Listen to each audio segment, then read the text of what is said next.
안녕하세요. 예, 김기용입니다. 강의 계획서 잠깐 보시죠. 예. 참, 평일 주말 반은 정말 재미있는 반입니다.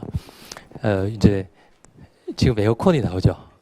예. 나중에 끝날 때쯤 되면 여러분들이 다 두꺼운 파카 입고 히터가 나올 때 끝납니다. 그래서 길기도 하고 되게 재밌어요. 예. 강의 기획서를 보시면, 네. 예. 그 오른쪽 제일 위에 QR코드가 있습니다. 그 세 개가 있는데요. 첫 번째가 제 질문, 카카오톡 질문 QR코드입니다. 그 전화번호는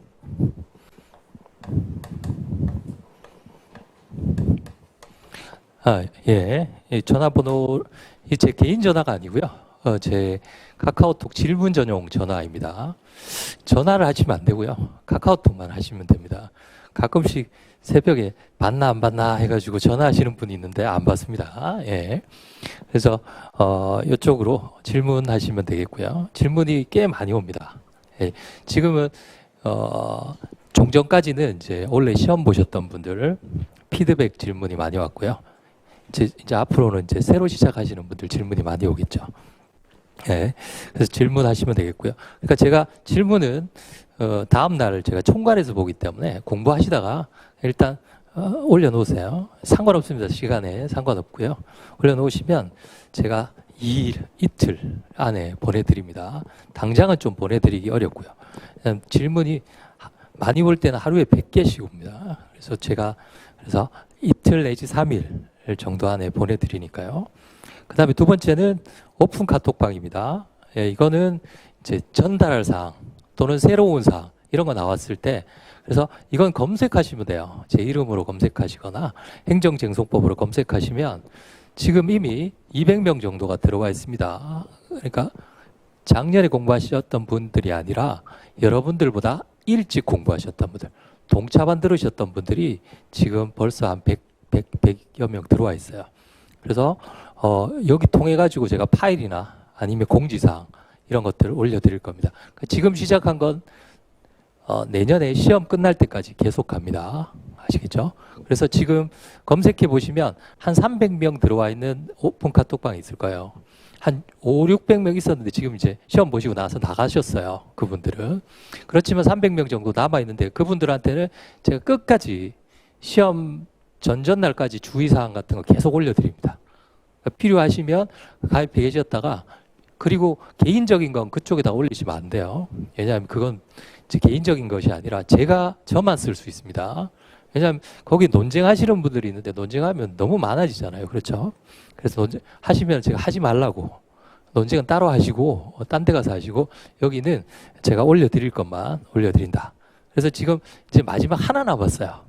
여러분들이 이제 시작하셔가지고 내년에 가면 제일 이제 오픈 카톡방에 올려드릴 게 딱 하나 남았는데 그게 뭐냐면 합격자 축하연 공지사항입니다. 이제 합격하시면 제가 축하연을 매년 하거든요. 공지사항을 올려드릴 거예요. 그게 마지막입니다. 그리고 나서 제가 방 없앱니다. 라고 해서 없어질 겁니다. 그래서 가능하시면 오픈 카톡방에 하시면 되겠고요.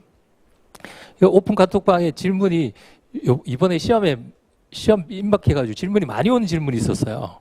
그래서 제가 정리해가지고 올려드렸거든요. 그리고 그 마지막에 이제 최종 정리 특강 못 들으신 분들을 위해서 최종 정리 특강에서 했던 최신 판례 3페이지인가? 그러니까 판례 다 합치면 한 10개도 안 되죠. 10개, 11, 그거를 이제 그분들은 이제 마지막 최종 정리 못 들으신 분들이 있잖아요. 그래서 그 최종 정리 못 들으신 분들을 위해서 대법원 판례 11개가를 올려드렸어요. 물론 그것도 다 한 거예요. 다 한 거 중에서 한 10개 정도를 추려서 그중 요것만이라도 보고 가시라. 그래서 올려드렸는데 거기서 시험에 나왔어요. 원래 1문에. 예, 아주 논란이 됐던 게 1문에 나왔죠. 예, 나와가지고 그 시험 잘 보셨을 거예요. 가장 논란이 됐던 게 1문이거든요. 1문. 1문은 제가 1기 때 시험 모의고사에도 냈어요. 모의고사에도 냈고 대법원 판례 연습에서도 다 했던 거예요. 그래서 저는 이번에 시험 보고 카카오톡이 안 왔어요. 뭐 어떻습니까? 없어요. 예. 있을 수가 없죠. 어차피 뭐 다 아는 내용이었기 때문에. 예. 여러분들이 이제 배우시면 이 책 내용 안에 그 판례 들어가 있습니다. 작년에도 있었어요. 오늘 할 건데요. 예. 그래서 시험 잘 보셨을 것 같아요. 예. 여러분들도 뭐 내년에 이미 이제 걔는 빠졌기 때문에 나머지 그 안에서 또, 또 열심히 공부하면 또 그 안에서 또 나오겠죠. 예. 그 다음에 세 번째는 구글 드라이브인데요. 이거는 이제 파일. 예, 파일 같은 거 올려드립니다. 예, 파일 같은 거 올려드리고 지금 올라가 있는 것은 여러분들 법전이죠. 법전 사셔야 됩니다. 법전 이렇게 생겼어요. 이렇게요. 이렇게 생겼습니다. 예, 시험용 법전이라고 해서 이 법전 사셔야 돼요. 근데 나는 도저히 이건 무거워서 못 들고 다니겠다. 그러시면은 여기 구글 드라이브에 가시면 행정쟁송법과 관련된 법전만 모아놨습니다. 그래서 그거 다운로드 받으셔가지고 들고 다니시면 돼요. 그런데 가능하시면 사시기 바랍니다.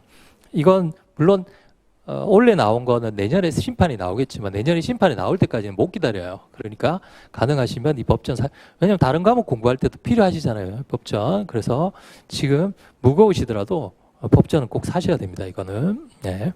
왜냐하면 시험장에서 주어지잖아요. 법전이. 그러니까 법전 활용하는 것이 굉장히 중요합니다. 이렇게 세 가지 말씀을 드리고 그 다음에 오른쪽 제일 아래 소개는 뭐 제가 논문은 12년 차입니다. 12년 됐어요. 12년 됐는데 보시다시피 책이 점점 얇아지고 있어요. 추세가 요즘은 오래 공부 안 하시고 최대한 그렇죠. 최대한 단축해서 공부하면서 고득점을 받는 게 여러분들이 보시면 아마 제 책이 서점에 가서 보시면 제 책이 교재 중에서 다른 분들 교재 중에 제일 얇을 겁니다. 제일 얇아요. 그렇지만 빠진 내용은 하나도 없습니다. 그 이유가 뭐냐면 저는 박스 친 판례들 있죠. 이렇게 판례들 쭉 소개하는 거 그런 내용이 없어요. 없습니다. 그리고 필요 없는 내용은 쓰지도 않았습니다. 그러니까 여러분들이 나중에 밑줄 이렇게 그으셔가지고 나중에 책을 보시면 안 그은 데가 없을 거예요. 그냥 필요 없는 내용은 제가 안 썼거든요. 그리고 예전에는 다 본문에다가 설명을 해드렸어요. 이렇게. 그런데 본문에다가 설명을 빼고 다 각주 처리했습니다. 각주 처리해서 페이지를 200페이지로 줄였어요. 200페이지로 줄였는데 앞부분 30페이지는 특별히 또 보실 필요 없어요. 그렇기 때문에 170페이지만 보시면 됩니다. 이것만 보시면 충분합니다. 아시겠죠? 부족하지 않을까 그런 거 고민하지 마시기 바랍니다. 이 안에 다 있습니다. 이것만 보셔도 충분합니다. 그렇기 때문에 그리고 이 책이 뭐 1, 2년 된 책이 아닙니다. 이 책이 제가 출판사를 바꿔가지고 이제 초판이지만 12년 된 책이에요. 12년 동안 갈고 닦은 책입니다. 그렇기 때문에 이거 절대 벗어나지 않습니다. 예, 나중에 제가 원래 기출문제를 제가 내드릴 테니까 과연 여기 있는지 없는지 한번 보세요. 그 기출문제 나오기 전에 나온 책입니다. 이 책은. 아시겠죠? 시험 보시기 전에 나온 책입니다. 이 책은. 한번 비교해 보시기 바랍니다. 실제로 있는지 없는지. 그럼 아시잖아요. 그렇죠? 예. 자, 그리고 자, 그다음에 세 번째는 이제 행정쟁송법이라는 법 과목에 대해서 설명을 드릴 텐데요.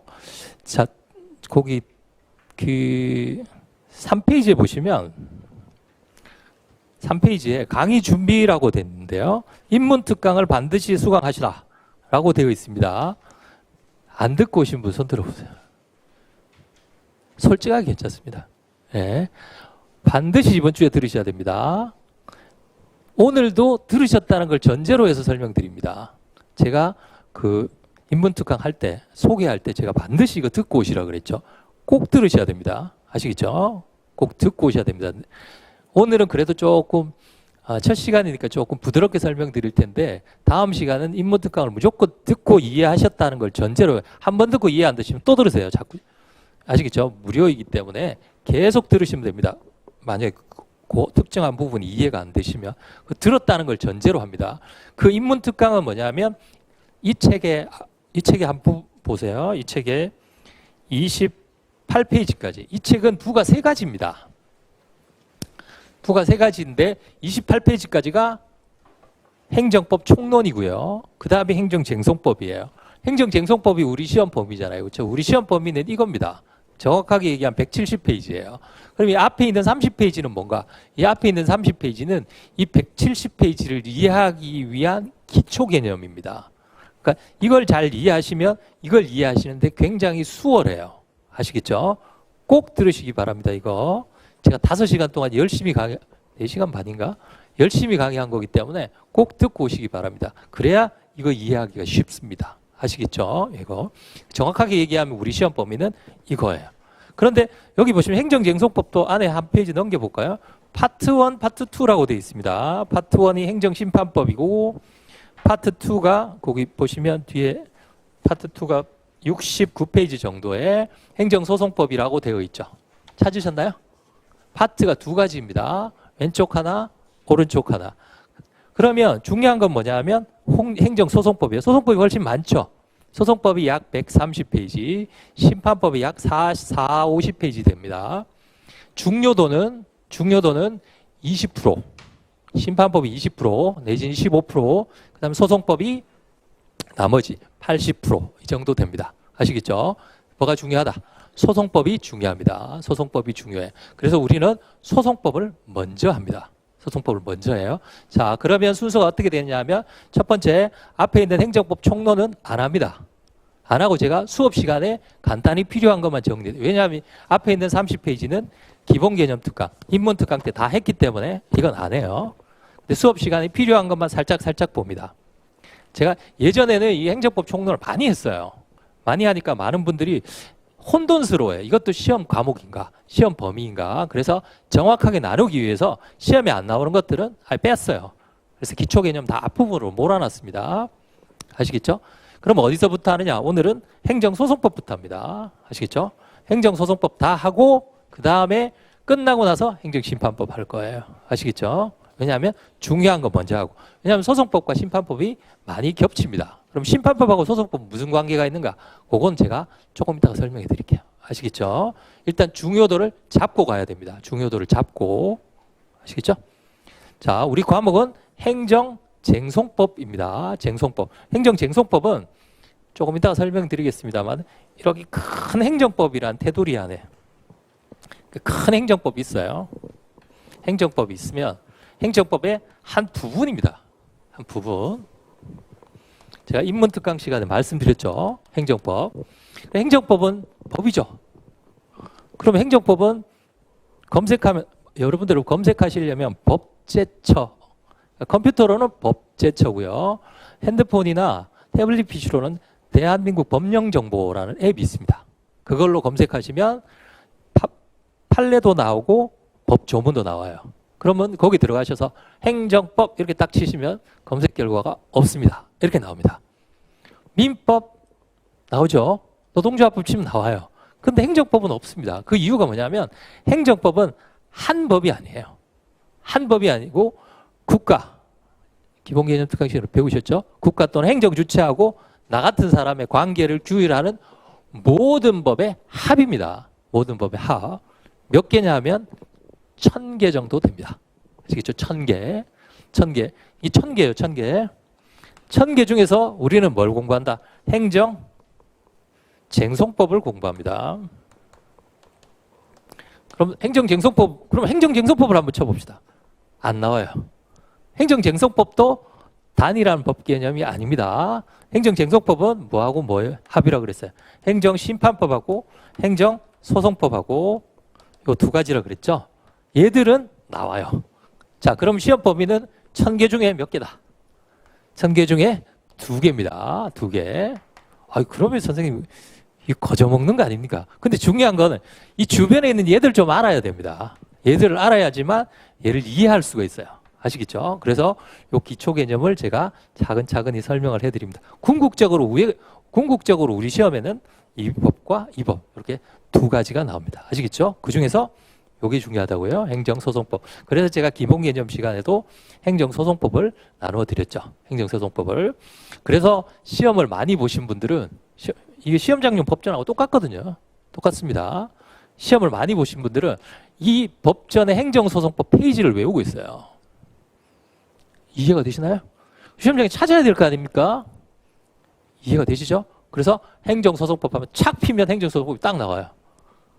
심판법. 그래서 제가 나중에 뭐도 알려드리냐 하면 시험 보시기 전에 법전 나눠드리잖아요. 그렇죠? 그러면 접어 놓으셔야 될 법. 한 4-5개를 알려드려요. 그러면 행정소송법, 심판법, 절차법 이런 것들을 알려드리면 그걸 이렇게 접어놓으세요. 접는 거는 부정행위 아니잖아요. 그렇죠? 빨리빨리 찾을 수 있단 말이죠. 행정소송법 착!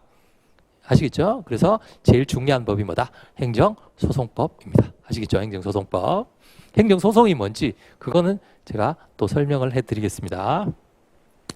그 다음에 거기 1페이지로 다시 가셔서 이제 순환별 특징이 나오는데요. 순환별 특징.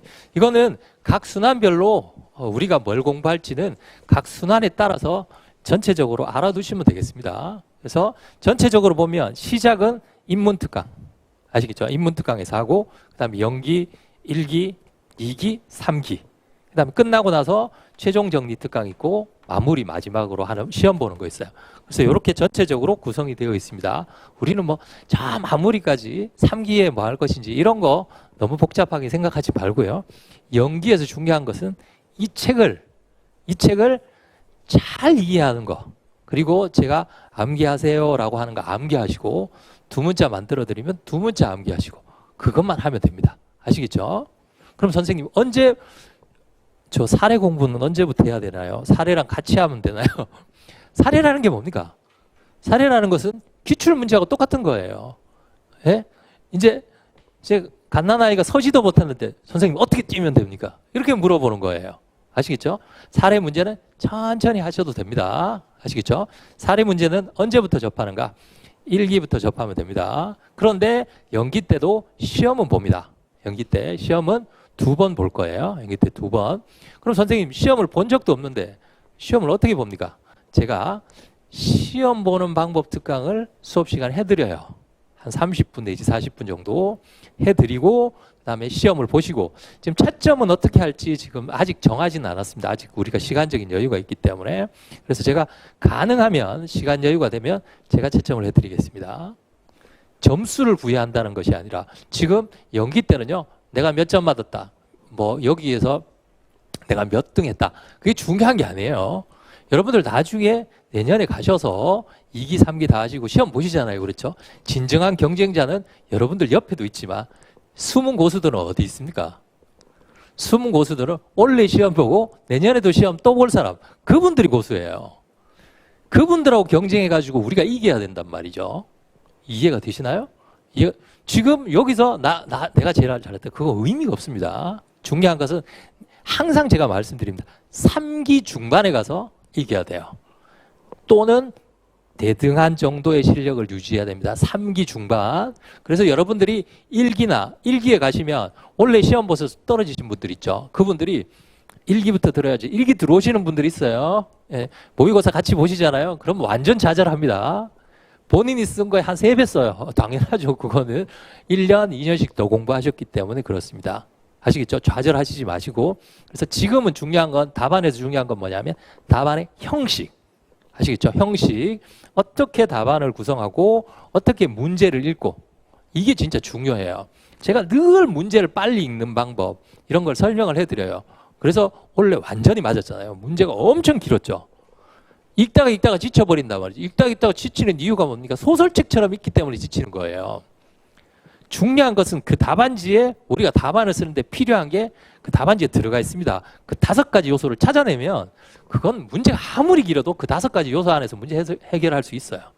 아시겠죠? 그러니까 문제를 어떻게 읽는가 그런 것들을 제가 설명을 해드릴 겁니다. 아시겠죠? 연기 때는 기본 교재 이거 하나만 그냥 파자 이렇게만 생각하시면 됩니다. 뭐 이것도 보고 모의고사 문제 보고 그러실 필요 없어요. 이거 하나만 제대로 파면 이 안에 다 있습니다. 답이. 아시겠죠? 네. 그 다음에 기출문제하고 사례 같은 거는 1기 때 제가 다 설명을 해드립니다. 기출문제의 중요성은 그래서 연기 1기가 가장 중요해요. 연기 때 기본 이론을 왜 제가 안타까운 게 2기, 3기 돼가지고 또는 지금 시험 보셨잖아요. 시험 보셨는데 항고소송하고 당사자소송도 구별을 못해요. 항고소송, 당사자소송 구별은 오늘 할 겁니다. 첫 시간에 할 거예요. 그런데 3기까지 다 듣고 항고소송과 당사자소송을 구별 못해서 이상한 거 쓰시는 분들이 있다 이 말이죠. 그러니까 그만큼 기본 개념이 중요하다는 거예요. 그리고 나중에 제가 일기 때 설명해 드리겠습니다만 제 책에 있는 기출문제집 있죠. 기출문제집에 있는 기출문제만 다 풀어봤어도 원래 틀리는 거 한 개도 없었어요. 기출문제에서 다 나왔습니다. 선생님. 그러면은 선생님 어떤 분이 그러시더라고요. 그럼 선생님 자랑 아니지 않습니까? 그 기출문제에서 나온 건데 왜 선생님이 노무사 기출뿐만이 아니라 전 국가시험 기출이 얼마나 많은지 아세요? 1년에 이만큼 됩니다. 근데 저는 그 중에서 필요한 기출만 딱 뽑아가지고 200페이지짜리로 만들었어요. 그 안에서 다 나왔다는 얘기입니다. 자랑할 만하죠? 이 기출에서 나온 게 아니고요. 나중에 기출문제집 보세요. 기출문제집 보시면 아주 얇아요. 기출문제만. 그것만 보셔도 돼요. 왜냐하면 저는 15년치 모든 기출문제를 해서 중복되는 거 빼고 그 중에서 가장 중요한 것만 모아가지고 기출문제 만들었거든요. 아시겠죠? 그러니까 그것만 보시면 돼요. 이해가 되시나요? 그래서 1기에 기출문제를 본다. 2기, 3기는 그때 가서 얘기하시죠. 네. 자, 그 다음에 강의 일정은 제가 주말 하시고 추석 연휴를 쉽니다. 추석 연휴를 쉬고 그 다음에 시험 볼 때는 제가 다음 주에 시험 보십니다. 꼭 시험 보십시오 라고 말씀을 드릴게요. 시험 보실 때는 그 시험 시간에 맞추셔가지고 제가 시험 보기 전주에 시험을 어떻게 접근하는지 사례 접근 또는 답안 작성법 특강을 해드려요. 아시겠죠? 지금 미리 좀 듣고 싶은데요. 미리 듣고 싶으신 분들은 작년에 한 답안 작성법 무료 특강이 올려져 있습니다. 홈페이지에. 그래서 미리 답안 작성법 듣고 싶습니다. 그러면 미리 홈페이지에서 들으시면 돼요. 아시겠죠? 그 다음에 그 오픈 카톡방 방금 말씀드렸고요. 그 다음에 질문도 여기다가 해주시면 됩니다. 그 다음에 교재는 요 책입니다. 주말반, 평일반. 작년에는 교수님 교재로 했는데 수험 적합성이 떨어진다는 얘기가 많아서 원래는 동일한 책으로 합니다. 그래서 동일한 부분으로 진도를 나가도록 그렇게 하고 있습니다. 그 다음에 시험장용 법정 꼭 있어야 됩니다. 이거 아시겠죠? 무거우시더라도 꼭 들고 다니시기 바랍니다. 무거우시더라도. 자, 그 다음에 특징. 연기, 이건 설명회 때 다 설명해 드렸죠. 연기다, 순환. 연기는 뭡니까? 한 번 사이클을 돈다는 얘기죠. 그렇죠? 1기는 뭡니까? 또 다시 사이클을 돌고 2기 사이클 돌고 3기. 그럼 사이클을 몇 번 도는 거죠? 0. 그럼 선생님 0 안 하고 1이라고 해야지. 왜 0이라고 합니까? 그렇죠? 원래 시작은 원래 1이라고 해야 되잖아요. 그렇죠? 그게 뭐냐면 신림동의 전통이에요. 신림동이 전통인데 지금 시험을 받고 시험 발표가 안 났잖아요. 그렇죠? 이해가 되시나요? 안 났기 때문에 0이라는 얘기예요. 발표가 나면 그때부터는 이제 새로 시작하는 분들하고 종전에 있었던 분들하고 합쳐질 거 아니에요? 그때가 본격적이어서 1이라고 하는 겁니다. 아시겠죠? 그래서 0, 1, 2. 그래서 각 순환마다 만약에 오늘 저희가 연기 때 소송 심판하게 된다면 1기 때도 소송 심판하고 2기 때도 소송 심판하고 이렇게 할 거예요. 그런데 그럼 동일한 내용을 계속하게 되는 것이죠. 근데 동일한 내용을 자꾸 왜 합니까? 그 이유는 뭐냐면 연기 때는 이론을 많이 해요. 이론을. 근데 1기 때는 기출이 포함된 이론입니다. 그 다음에 2기 때는 사례가 포함된 이론이에요. 그러니까 다시 말씀드리면 이론의 양을 조금씩 줄이면서 어떻게 한다? 연습하는 모의고사 분량을 점점 늘리는 거예요. 그래서 3기 때 가서는 모의고사만 봅니다. 이해가 되시죠? 그래서 연기 때는 기본 이론을 하고 3기 때는 모의고사. 그래서 점점 줄여가지고 간다라고 알아두시면 됩니다. 제가 설명회 때 말씀드린 것처럼 우리가 지금 100이라면 아시겠죠? 지금 기본 이론이 100이라면 1기 때는 한 70 정도. 아시겠죠? 70 정도. 2기 때는 50 정도. 그 다음에 3기 때는 기본 이론이 20, 30이고 나머지는 모의고사예요. 아시겠죠? 이해가 되시죠? 그래서 3기 중반쯤 되면 일반 이론은 거의 안 합니다. 거의 안 하고 뭐 하느냐 하면 모의고사 연습하고 실제로 모의고사 봤을 때 뭐를 주의해야 되는가. 요거 중요하니까 요거는 반드시 외워라. 이런 것들을 많이 해요. 아시겠죠? 예. 그래서 연기 때는 회독수를 늘린다. 자꾸. 그럼 선생님 예습은 어떻게 하면 예습하지 마세요. 지금 읽으시면 뭐지? 그러고 그냥 그래서 지금은 복습 위주로 가능하면 복습을 꼭 하셔야 됩니다. 특히 특히 주말반 하시는 분들이 복습을 안 하고 오세요. 그러면은 일주일 지나잖아요. 그럼 싹 다 까먹어요. 그럼 감 좀 잡고 다시 일주일 하면 또 까먹고, 감 좀 잡고 일주일 지나면 또 까먹어요. 그렇기 때문에 주말반을 들으시는 분들은 꼭 복습을 꼭 하셔야 됩니다. 제가 제일 추천드리는 것은 뭐 다른 과목은 모르겠지만 제일 추천드리는 것은 토요일, 일요일 들으시고 목요일, 금요일 요때 복습을 하세요. 아시겠죠? 그리고 나서 토요일에 딱 들으시면 이렇게 된단 말이죠. 이해가 되시나요? 네. 그래서 가능하시면 복습을 꼭 하셔야 돼요. 안 그러면 완전 잊어버립니다. 한번 해보세요.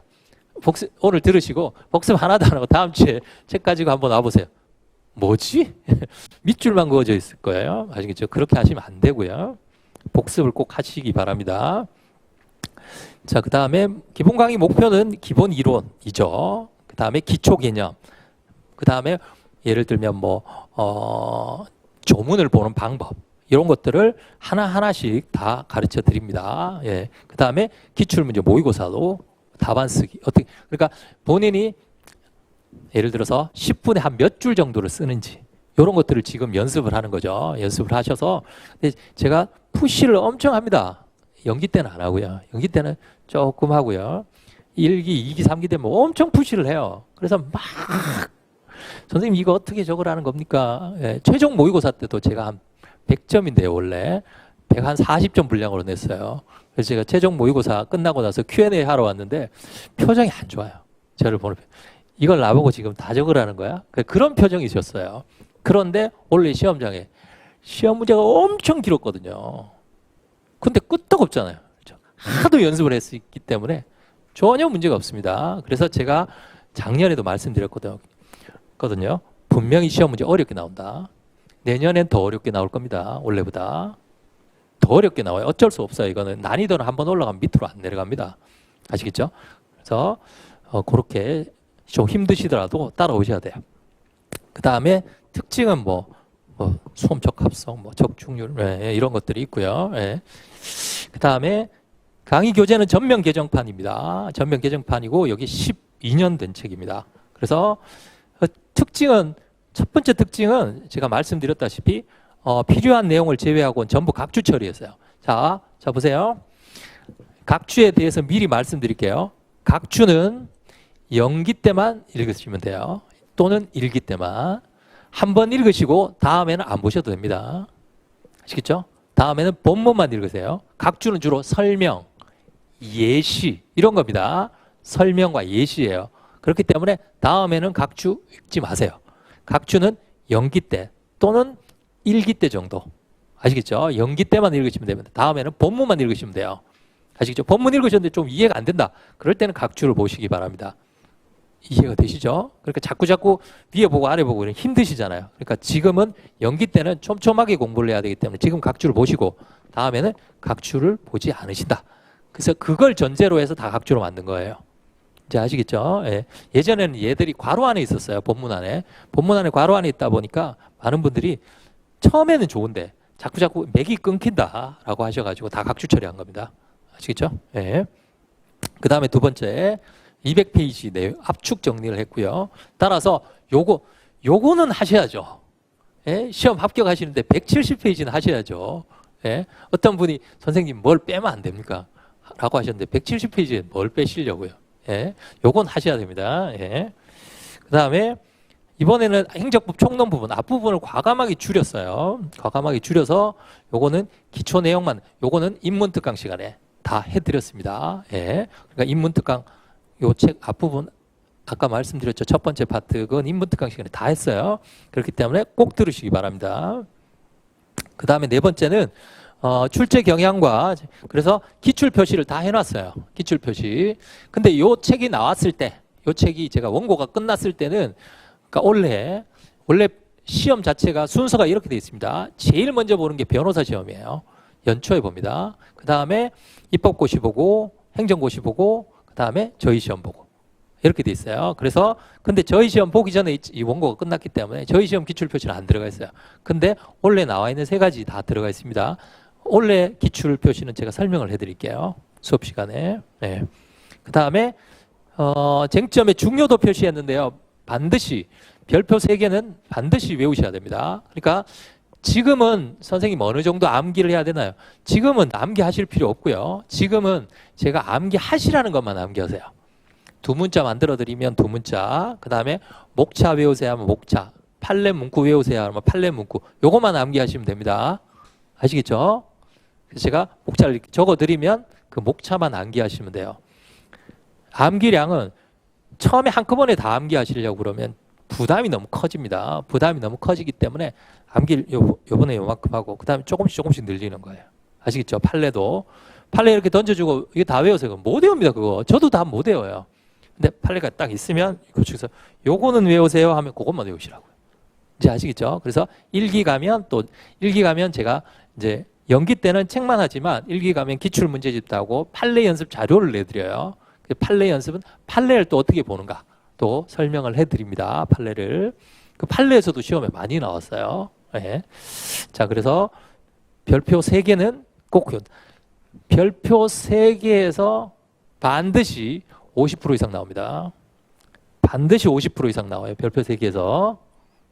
무조건 많이 나오면 75%까지 나옵니다. 그러니까 별표 3개는 반드시 외워야 되겠죠. 아시겠죠? 별표 3개. 그래서 많은 분들이 제 책으로 공부하시는 분들이 이제 별표 3개 스터디, 암기 스터디, 별표 2개 암기 스터디 뭐 이렇게도 하시더라고요. 아시겠죠? 네. 그럼 선생님 2개 1개만 하고 2개 3개만 하고 1개는 안 해도 됩니까? 170페이지는 하셔야죠. 170페이지는. 아시겠죠? 그래서 나중에 가면 2개, 3개는 다 외우시고 그 다음에 이제 나중에 이제 1개짜리도 외워야 돼요. 네. 그 다음에 강의 준비는 이거 꼭 들으셔야 됩니다. 네. 한 번 들어서 이해 안 되시면 또 들으세요. 자꾸 들으셔도 좋습니다. 네. 그래서 강의 진도는 여기에 맞춰서 할 거고요. 그 다음에 5회차하고 10회차에 저희가 모의고사 시험을 볼 겁니다. 제가 너무 어려우시면 제가 시험 쟁점도 알려드릴게요. 쟁점도 알려드리고 뭐 알려드려도 상관없잖아요. 그렇죠. 연기이기 때문에 알려드리고 다 암기해서 오셔가지고 한번 다 써보시는 거. 중요한 건 여기서 누가 잘 쓰느냐가 아니라 형식. 법학 답안지에 형식이 있어요. 형식이 있기 때문에 그 형식을 배운다. 이렇게 알아두시면 되겠습니다. 자, 이제 강의 기획서는 끝났고요. 책으로 갑니다. 책은 70페이지부터 합니다. 행정소송법.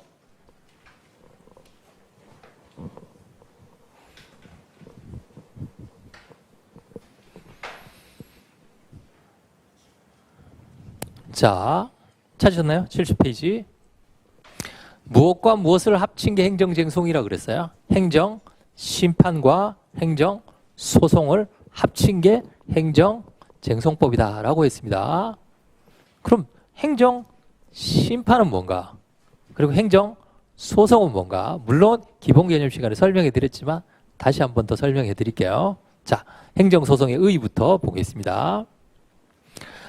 지금은 첫 시간이죠. 첫 시간이고 연기입니다. 따라서 밑줄은 가능하시면 연한색 또는 뭐 연필로 먼저 그으시고 나중에 조금 더 진한 색, 조금 더 굵은 색으로 조금씩 덧칠을 하시면 돼요.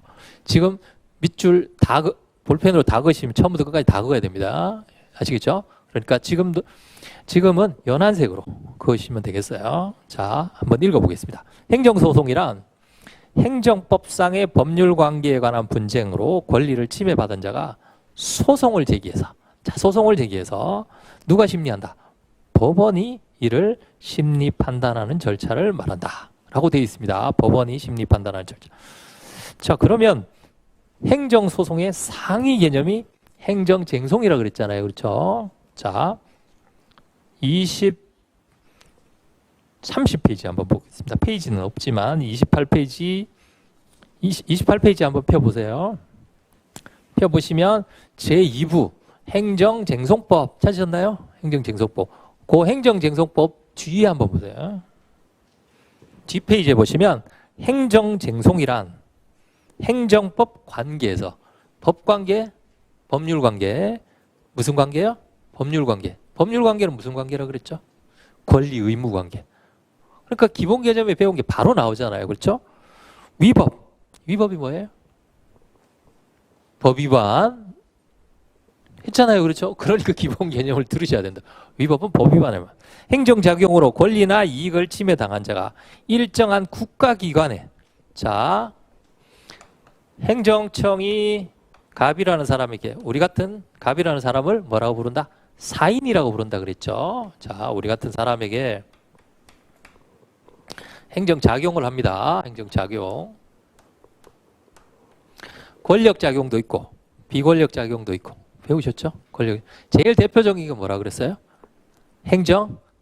예, 보세요. 인문특강 들으셔도 일주일 지나면 잊어버려요. 아시겠죠? 그러니까 다시 들으시기 바랍니다. 행정작용 중에 가장 대표적인 게 행정행위라고 그랬습니다. 행정행위. 행정행위 중에를 다른 말로 하면 뭐라 그랬죠? 처분. 기억나시나요? 처분. 자, 행정청이 갑이라는 사람에게 처분을 했어요. 아시겠죠? 처분을 했는데 그 처분, 예를 들어서 과세 처분을 했어요. 세금 내라 라고 했습니다. 이 사람은 세금을 낼 사람이 아닙니다. 그러면 이게 잘못된 거죠. 행정작용이. 그렇죠? 잘못된 것에 불복하기 위해서 행정작용에 불복하는 것을 무슨 법이라고 그랬죠? 혹시 기억나시나요? 행정구제법 또는 권리구제라 그랬어요. 자, 행정구제법. 자, 권리구제를 위한 법이에요. 구제법에는 두 가지가 있습니다. 첫 번째, 오늘 힘드시더라도 들으시고 인문특강 꼭 거꾸로 들으시기 바랍니다. 안 들으셨던 분들은 또는 도저히 잘 이해가 안 된다 이런 분들도 다시 들으시기 바랍니다. 권리구제법은 첫 번째가 행정쟁송법, 두 번째가 손해전보라고 되어 있어요. 행정구제법 또는 권리구제에 관한 법이라고 합니다. 행정법이 뭐라 그랬죠? 행정작용, 조직, 작용, 권리구제에 관한 법 세 가지가 있다 그랬죠. 조직은 내부법이니까 뺍시다. 작용, 여기 작용. 자, 작용이 잘못되면 뭐 한다? 권리구제법. 그러면 행정구제법이라는 법도 있는 게 아니에요. 아시겠죠? 행정구제법도 권리구제에 관한 법의 뭐다? 합입니다. 합. 합 안에는 행정쟁송법도 있고 손해전보에 관한 법도 있습니다. 손해전보. 손해전보는 나중에 들으시면 되겠어요. 국가배상 뭐 이런 거. 자, 행정쟁송법입니다. 행정쟁송법 안에는 심판법도 있고 소송법도 있다. 두 가지라 그랬습니다. 아시겠죠? 심판법. 자, 그러면 행정작용 중에 가장 대표적인 게 뭐라 그랬어요? 처분이라고 했습니다. 오늘 배웁니다. 오늘 배워요. 처분이 예를 들면 과세 처분이라고 해봅시다. 처분이 잘못됐어요. 아시겠죠? 나는 과세 대상자도 아닌데 세금을 내라고 그랬단 말이죠. 그러니까 이 사람이 권리구제를 하고자 합니다. 그러면 요건 놔두고요. 요거부터 가죠. 심판을 할 수도 있고 두 번째 뭘 할 수도 있다? 소송을 할 수도 있습니다. 심판은 뭐냐 하면 이 작용을 한 행정청 있죠. 작용을 한 행정청의 상급 행정청.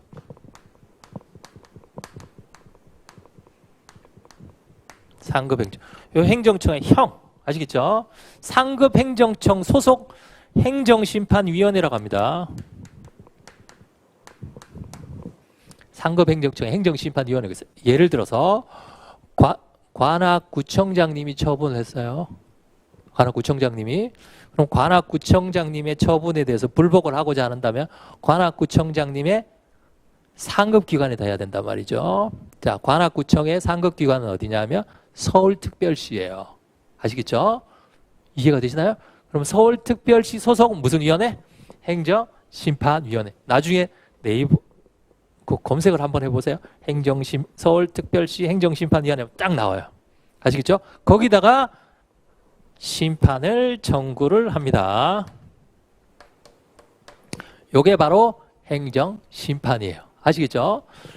잘 보세요. 행정기관이 한 거를 누구한테?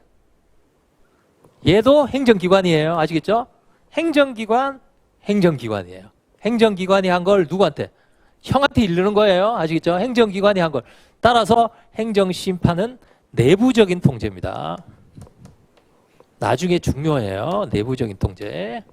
아시겠죠? 행정기관이 한 걸 누구한테 한다? 상급 행정청에 이르는 거예요. 아시겠죠? 이걸 규정한 법이 무슨 법이다? 행정심판법이다 라고 하는 겁니다. 거기 책에 보세요. 행정쟁송에는 행정심판, 행정법상의 분쟁을 행정기관이 심리 판단하는 절차이다.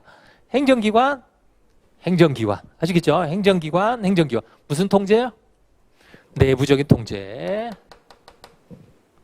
아시겠죠? 내부적인 통제. 왜냐하면 행정기관이 한 걸 행정기관에 맡기는 거니까요. 네. 그런데 보통은 이게 뭡니까? 손은 안으로 굽죠. 예? 예, 안으로 굽기 때문에 행정기관끼리는 조금 또 친해요. 또 친하기 때문에 또 권리구제가 살짝 안 되는 경향이 있기도 합니다. 그래서 외부적인 통제가 필요하다라는 거예요. 아시겠죠? 외부적인 통제가 필요하다. 따라서 처분에 대해서 행정기관에 안 가고 어디다가? 법원에다가 하는 거. 요거를 행정소송이라고 합니다. 소를 제기하는 거. 소를 제기하는 거.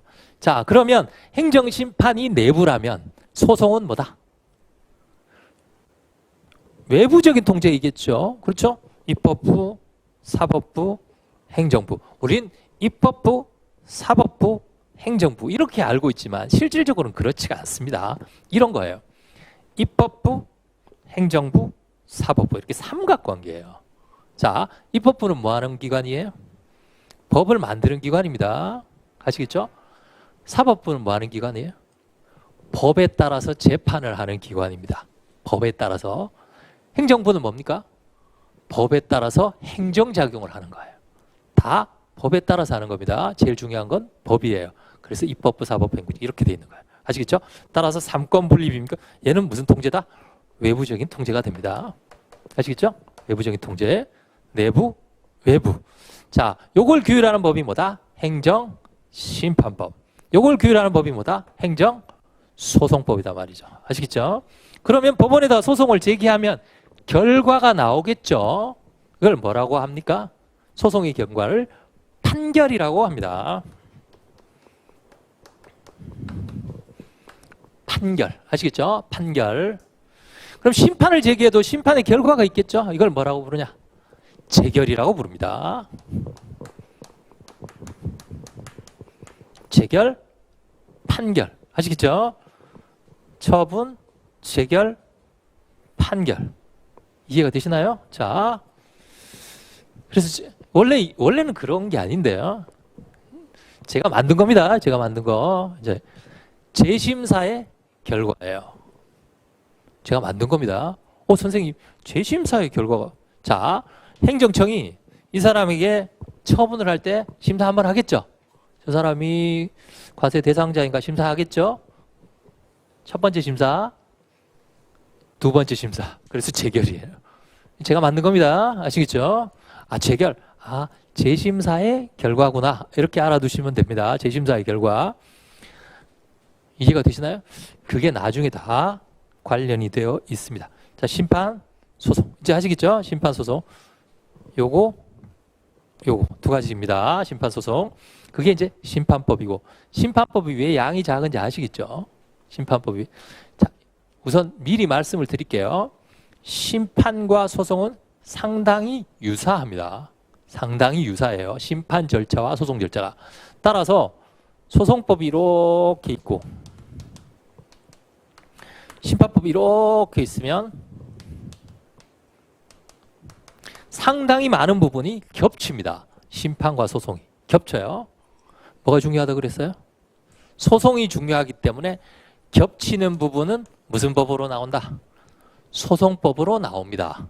예를 들면 사정판결, 사정재결 이렇게 돼 있어요. 사정판결과 사정재결은 같습니다. 자, 겹치면 소송으로 나와요. 그럼 심판법을 공부하실 때는 뭐만 공부하시면 된다? 요것만 공부하시면 돼요. 선생님, 그게 뭡니까? 어디에는 없는 고유한 제도, 소송에는 없는 심판만의 고유한 제도에서 시험에 나옵니다. 아시겠죠? 소송에는 없는 거를 찾아내야 돼요. 소송에는 없는 거. 겹치는 건 다 어디서 나온다? 겹치는 건 다 소송에서 나옵니다. 아시겠죠? 따라서 여러분들이 그래서 제가 뭐부터 공부하는 겁니까? 소송부터 먼저 공부하는 거죠. 소송 공부하고 심판에서는 요거는 안 나옵니다 하면 소송에서 나오는 겁니다. 아시겠죠? 시험에는 심판 고유한 것이 시험에 나온다. 이렇게 알아도 요게 결국은 뭐예요? 15 내지 20%예요. 15 내지 20%. 이해가 되시죠? 그러니까 심판에서는 한 6개, 7개만 딱 하시면 무조건 그 안에서 나옵니다. 그러니까 심판의 범위를 넓히면 안 돼요. 아시겠죠? 그 안에서 다 나오도록 돼 있기 때문에 그것만 공부하시면 돼요. 자, 이제 아시겠죠? 자, 다시 소송으로 갑니다. 소송으로 가셔서 70페이지입니다. 70페이지. 행정소송이란 권리를 침해받은 자가 법원이 심리재판. 자, 무슨 통제예요? 외부적인 통제입니다. 외부적인 통제. 자, 유사제도와의 구별. 행정심판과의 구별이라고 되어 있습니다. 행정심판. 행정심판이란 행정법상의 분쟁을 행정기관이 심리 판단하는 것을 심판이라고 하고, 소송은 법원이 심리 판단하는 것을 말합니다. 자, 그러면 나온 김에 제가 또 설명을 해드리겠습니다. 법전 안 가시고 오셨나요? 자, 법전 한번 보시죠. 행정소송법입니다. 행정소송법.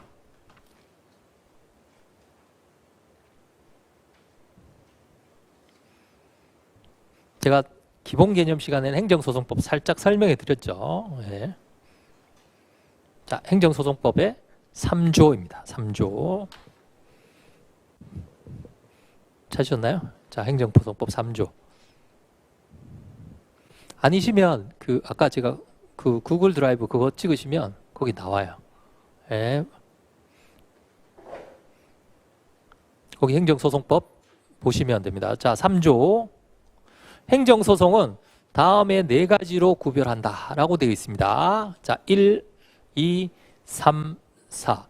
항고소송, 당사자소송, 민중소송, 기관소송. 4가지라고 그랬습니다. 항고, 당사자, 민중, 기관. 소송이 몇 가지예요? 제3조. 제가 이렇게 쓰죠. 여러분들도 답안지에 쓸 때 제3조, 제1항 이렇게 쓰셔야 됩니다. 자, 1, 2, 3, 4. 이게 숫자로 되어 있는 것들 있죠. 얘들은 호라고 합니다. 호. 3조 1호입니다. 자, 1호와 2호, 3호와 4호를 묶으시라 그랬어요. 1호와 2호, 3호. 자, 1, 2호는 주관적 소송입니다. 3호와 4호는 객관적 소송입니다. 주관적 소송, 객관적 소송. 항고, 당사자, 민중소송, 기관소송. 그럼 주관적 소송은 뭐고 객관적 소송은 뭔가? 71페이지 보세요. 로마책 2번에 주관적 소송이라고 되어 있습니다. 주관적 소송이란 개인의 권리구제를 주된 목적으로 하는 소송. 무엇의 권리구제야? 개인의 권리구제를 주된 목적으로 하는 소송. 개인의 권리구제를 주된 목적으로 한다는 것은 뭡니까? 권리를 침해당한 사람이 내 권리를 구제해 주세요 라고 제기하는 소송을 말합니다. 아시겠죠? 그러니까 억울한 사람이 소송 제기하는 거예요. 자, 객관적 소송이란 개인의 권리 구제가 아니라 행정법규의 적정한 적용을 주된 내용으로 하는 소송을 말합니다. 이건 공익소송이에요. 각주 32번에 보세요. 예를 들어 운전면허 취소된 자가 면허 처분의 취소를 가는 것은 주관적 소송이고, 환경보호단체가 환경침해를 수반하는 처분의 취소를 가는 것은 객관적 소송. 아시겠죠? 자, 이건 무슨 소송이다? 공익소송이다. 자, 주관적 소송, 객관적 소송. 아시겠죠? 주관적 소송, 객관적. 그러니까 각주 제가 설명해 드렸죠? 다음에 읽으실 때는 각주를 보실 필요가 없단 말이에요. 지금은 각주를 보시고. 이제 아시겠죠? 자, 그래서 3조에 보면 행정소송의 종류가 4가지로 구성이 되어 있습니다. 자, 그리고 그 책에 한번 보시면 셋째 줄에 항고 당사자는 주관이고 민중기관 소송은 객관적 소송이다. 그렇게 되어 있잖아요. 그렇죠? 이렇게 되어 있다. 자, 조문을 다시 한번 보겠습니다. 45조. 45조입니다. 소의 제기라고 되어 있어요. 45조 소의 제기. 민중소송 및 기관소송은 법률이 정한 경우에 법률이 정한 자에 한하여 제기할 수 있다. 자, 얘는 무슨 소송이라고 그랬어요? 객관소송은 법률이 정한 경우에 법률이 정한 자가만 제기할 수 있다. 이걸 법정주의라고 합니다. 법정주의. 법률이 정한 경우, 법률이 정한 자, 법률이 정한 경우에 법률이 정한 자만 소송을 제기할 수 있다. 그래서 이거를 합쳐서 객관소송, 법정주의라고 합니다. 객관소송, 무슨 주의야? 법정주의. 자, 보세요. 법률이 정한 경우에 법률이 정한 자만 제기할 수 있다. 객관소송은. 거꾸로 얘기하면 주관소송은 법률이 정한 경우가 아니어도 법률이 정한 자가 아니어도 소송을 제기할 수 있다라는 얘기죠. 이해가 되시나요? 아시겠죠? 그래서 주관소송과 다르다. 얘는 법정주의가 아닙니다. 아시겠죠? 주관소송은 법정주의가 아니에요. 이해가 되시죠? 네. 얘는 따라서 얘는 법에 있어야만 되기 때문에 안 중요합니다. 중요도가 상당히 떨어져요. 그럼 이게 소송 제기하려면 뭐부터 있어야 된다? 환경단체가 환경침해 수반하는 처분 소송 제기하려면 뭐가 있어야 된다? 법률의 규정이 있어야 된다라는 뜻입니다. 그래서 얘는 중요도가 떨어진다. 자, 그러면 우리한테 중요한 건 두 가지. 항고와 당사자 소송입니다. 항고와 당사자 소송. 다시 앞으로 갑니다. 3조 항고 소송. 그 다음에 당사자 소송입니다. 항고 소송, 당사자 소송. 찾으셨나요? 항고 소송. 자, 항고 소송입니다. 항고 4조로 갑니다. 4조. 4조에 보면 항고 소송은 다음과 같이 구분한다라고 되어 있어요. 자, 4조에 보니까 항고 소송의 종류가 1호, 2호, 3호. 세 가지 있네요. 그렇죠? 1호, 2호, 3호 세 가지 있습니다. 자, 항고 소송이 먼저 한번 보겠습니다. 항고 소송. 정의 규정을 한번 보죠. 항고. 자, 선생님, 항고 소송할 때 항고가 뭡니까? 항고. 자, 항고는 불복이라는 뜻이에요. 불복. 불복이라는 의미를 아시죠? 불복. 불만이 있다는 얘기죠. 복종할 수 없다라는 얘기입니다. 자, 1호에 보시면 행정청의 처분 등이나 부작위에 대해서 제기하는 소송이라고 되어 있습니다. 자, 항고 소송은 처분 등이나 오늘 합니다. 처분 등. 요거 잘 봐야 돼요. 처분 등은 처분 플러스 등이에요. 등, 처분 플러스 등. 그러니까 법에서 뭐뭐 등 하면 그거 말고 또 더 있다는 얘기입니다. 처분 플러스 등. 등이나 부작위에 대해서 제기하는 소송을 말한다. 그럼 일단 등은 빼고요. 그럼 처분에 대해서 제기하는 건데 부작위는 뭐냐? 2조 1항 2호를 보세요. 2조 1항 2호. 찾으셨나요? 2조 1항 2호. 자, 읽어보겠습니다. 자, 지금 제가 읽는 거 쪼개시기 바랍니다. 법정 가지고 계신 분들은. 이렇게 나누세요. 이렇게. 아시겠죠? 5가지로 구성이 되어 있습니다. 자, 첫 번째. 행정청이 쪼갭니다. 자, 두 번째. 당사자의 신청에 대하여 쪼갭니다. 세 번째. 상당한 기간 내에. 네 번째, 일정한 처분을 하여야 할 법률상 의무가 있음에도 불구하고 쪼갭니다. 이를 하지 아니한 것. 몇 가지예요? 개념 요소가 5가지죠. 5가지. 제가 왜 이렇게 쪼개는가? 기출 2번 됐습니다. 부작위의 개념 요소를 설명하세요. 목차가 몇 가지예요? 5가지예요. 아시겠죠? 예전에 이런 게 유행했습니다. 법전을 여러분들 카세트 테이프 아시나요? 모르실 수도 있습니다. 카세트 테이프라고 있었어요. 이렇게 딱 하면 이렇게 뱅뱅뱅뱅 돌아가는 거 있죠. 예. 그래서 음악도 듣고 예전에는 그 그 카세트 테이프를 듣는 그것도 너무 귀했습니다. 요즘은 그거 들고 다니시는 분 없죠. 예전에는 카세트 테이프를 팔았어요. 서점에서. 뭘 팔았냐면 법전 읽어주는 카세트 테이프가 있었습니다. 법전을 읽어주는 거예요. 그러니까 이해 편의를 위해서. 저도 한번 들어봤습니다. 그래서 헌법도 읽어주고, 그래서 목소리가 굉장히 좋은 아나운서분이, 이렇게 아나운서인지 성우인지 해서 쫙 읽어줘요. 그래서 그걸 많은 분들이 듣고 다녔습니다. 그러나 의미가 없어요. 왜? 그분들은 영혼이 없잖아요. 영혼은 있죠. 법학에 대한 영혼이 없다는 거예요. 다시 말씀드리면 그분들은 이렇게 읽어요. 부작위라 함은 행정처에 행하는 당사자의 신청에 대해서 상당한 기간 내에 처분할 법, 이렇게 읽는단 말이죠. 그건 영혼이 없는 겁니다. 여러분들은 어떻게 읽으셔야 된다? 제가 잘라드린 대로 읽어야 됩니다. 행정청이 당사자의 신청에 대하여 상당한 기간 내에 일정한 처분을 하여야 할 법률상 의무가 있음에도 불구하고 일을 하지 아니한 것을 말한다. 왜 그렇게 잘라 읽어야 돼요? 시험에서는 목차를 5가지로 나누어서 써야 되기 때문에 그렇습니다. 아시겠죠? 제가 자르시라는 부분은 딱 잘라가지고 읽어야 돼요. 자, 그럼 부작용 개념 요소가 몇 가지다? 5가지입니다. 자, 그 중에서 세 번째 거 보세요. 네 번째 거. 일정한 처분을 하여야 할 법률상 의무가 있음에도 불구하고 5번째, 일을 하지 않으냐 한 거. 이가 뭐예요? 처분을 하여야 할 의무가 있음에도 불구하고 일을 하지 않았으니까 이가 뭐예요? 처분이죠. 그럼 여기서 말하는 부작위는 무엇의 부작위다? 처분의 부작위를 말한다.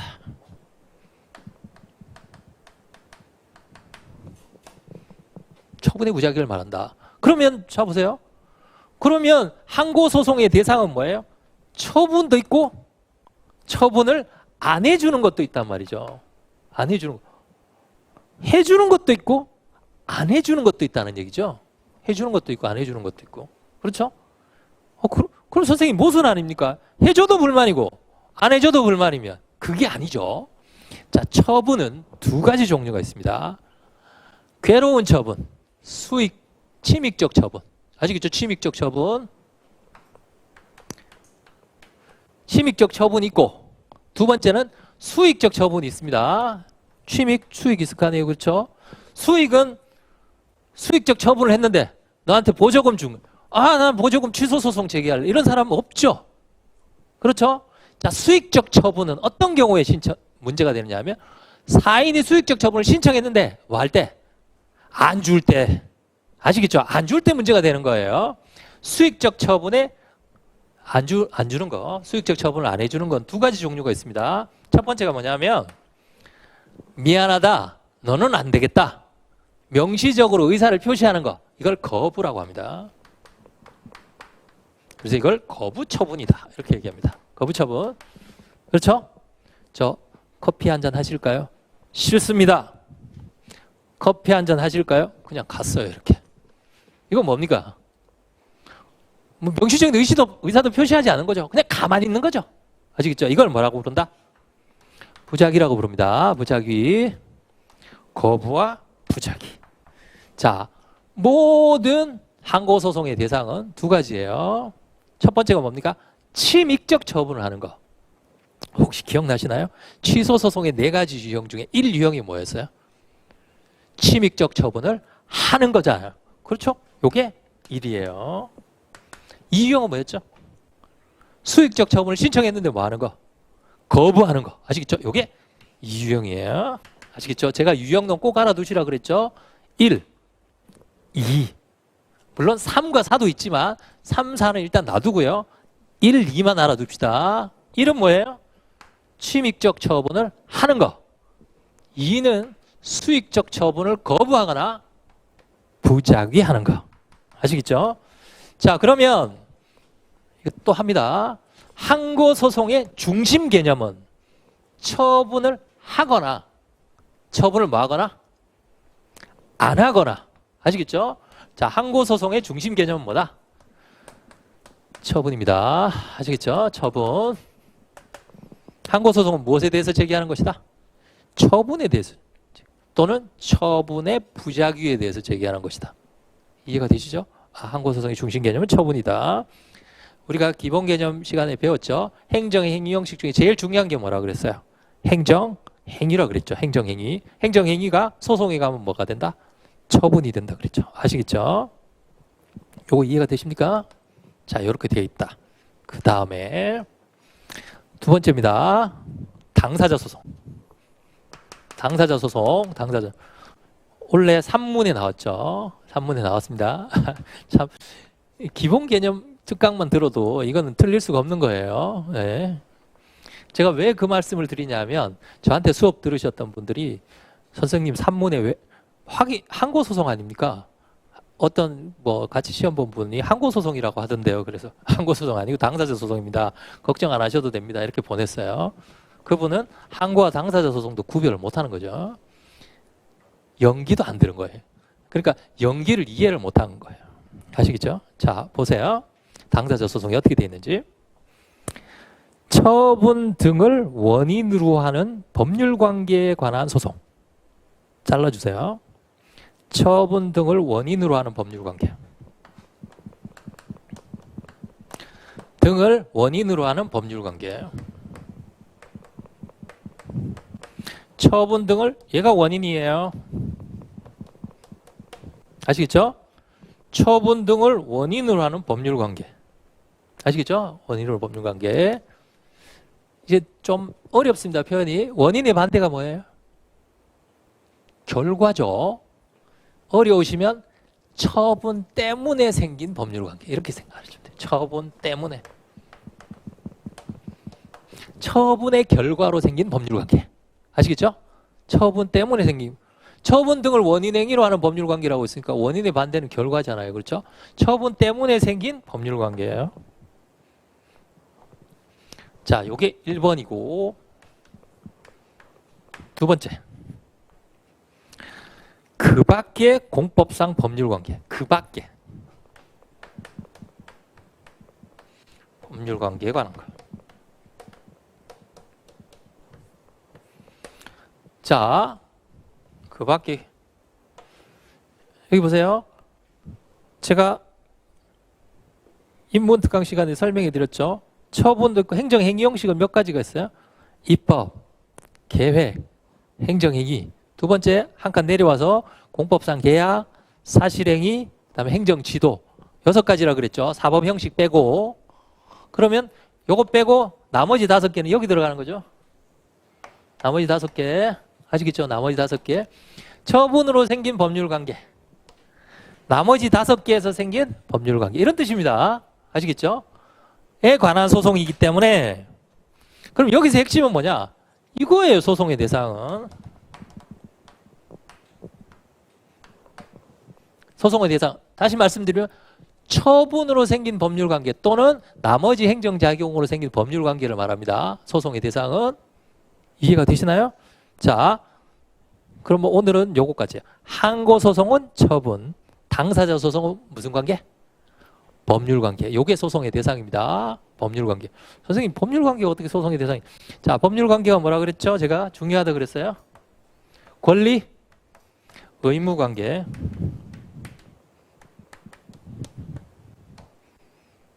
권리. 자, 나 권리가 있다. 권리가 있다.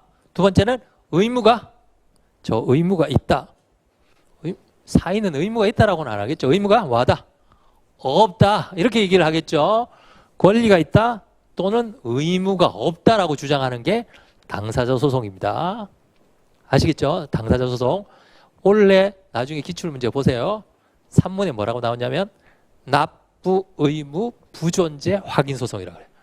납부 의무. 보험료를 낼 의무가 없다를 확인하는 소송이에요. 항고소송이에요? 당사자 소송이에요? 당사자 소송이죠. 권리나 의무를 다투면 이것은 당사자 소송입니다. 아시겠죠? 이미 3년 전에 기출됐었어요. 아시겠죠? 자, 권리가 있다 또는 뭐가 없다?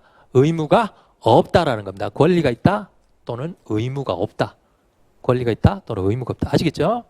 자, 그럼 정리를 합니다. 항고소송은 무엇을 다투는 거? 처분을 다투는 거. 당사자 소송은 뭘 다투는 거야? 법률관계를 다투는 거. 아시겠죠? 법률관계를 다투는 게 당사자 소송입니다. 당사자 소송. 10분 쉬었다가 계속하겠습니다.